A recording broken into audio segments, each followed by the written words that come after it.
Pemirsa, setiap kader dari partai politik memang diwajibkan untuk memberikan iuran kepada partai setiap bulannya.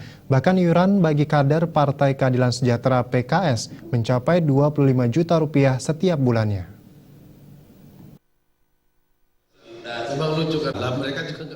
Wakil Sekretaris Jenderal Partai Keadilan Sejahtera (PKS) Mardani Alisera mengatakan, setiap kader memang diwajibkan memberi iuran kepada partai setiap bulannya.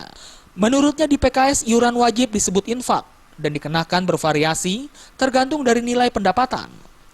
Untuk kader di parlemen, setiap anggota diwajibkan membayar iuran sebagian dari gajinya di DPR. Dalam diskusi Sabtu siang di Jakarta, Mardani menyebut iuran anggota PKS di DPR mencapai 25 juta rupiah per bulan. Sementara untuk anggota dewan di provinsi, setiap anggota diwajibkan membayar iuran sebesar 5 juta rupiah per bulan. Sedangkan anggota di tingkat kabupaten, iuran ditarik sebesar 1,5 juta rupiah per bulan. Mardani mencontohkan untuk yang pendapatannya lebih dari 6,5 juta, maka infaknya 5% dari total yang didapat bulanan.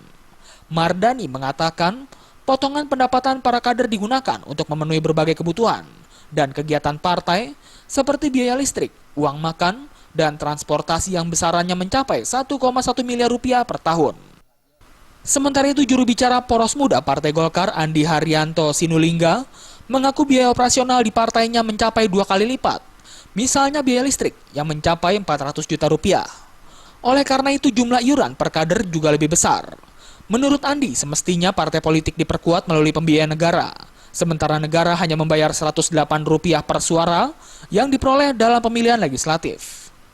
Ia berharap jika hanya bersumber dari iuran partai, maka keuangan mereka bisa defisit. Dari Jakarta, Linda Puspitasari dan Eko Yulianto melaporkan.